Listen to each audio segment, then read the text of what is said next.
Bonjour ou bonsoir selon l'heure à laquelle vous regardez cette vidéo.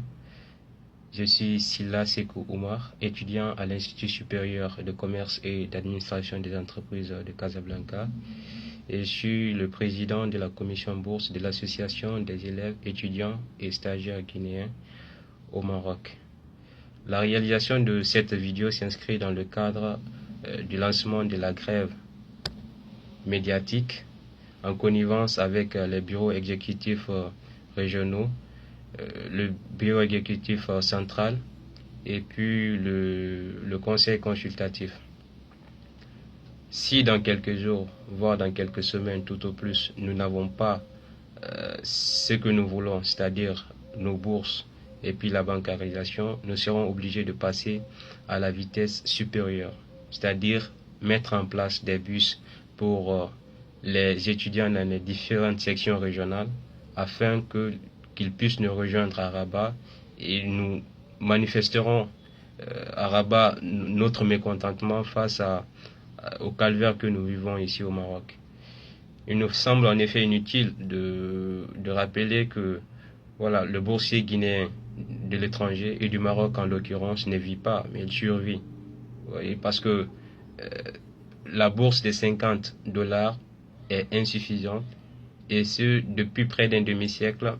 C'est la même somme que voilà, nous recevons, ce qui est quand même assez dommage, d'autant plus que la plupart parmi nous ont des parents qui sont des pêcheurs, des agriculteurs, des éleveurs, des professeurs. Du coup, c'est vraiment assez dommage. Et bien des boursiers ont par conséquent du mal à joindre les deux bouts pour s'en sortir financièrement. Au quotidien, la plupart se posent la question de comment payer ses factures d'eau, d'électricité, comment faire pour se mettre quelque chose sous la dent, comment payer le loyer, et la liste continue. Raison pour laquelle cette année, nous avons essayé de miser sur deux points principaux.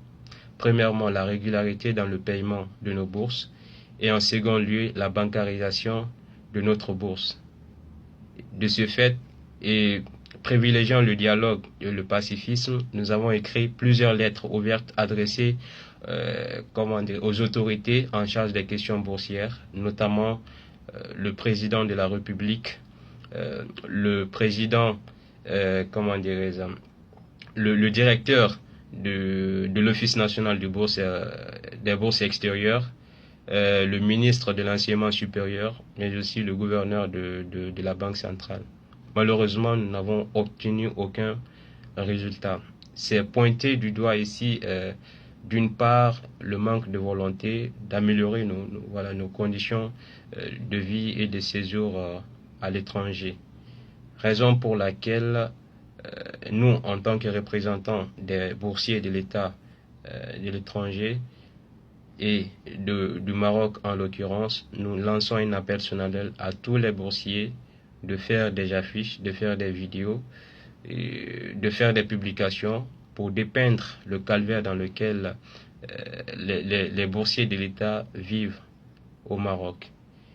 Et nous n'ignorons pas que voilà, en faisant cet appel, nous courons des risques, parce que c'est quand même réveiller la colère de certaines autorités contre nous. Mais nous préférons prendre ce risque que de rester là à regarder impuissamment des amis qui ont tout simplement du mal à déverrouiller leur potentiel scolaire parce qu'ils ne vivent pas dans des meilleures conditions, parce qu'ils ont tout simplement d'autres préoccupations à part les préoccupations scolaires. Puisse Dieu bénir la Guinée, puisse Dieu sauver le boursier de l'État guinéen à l'étranger.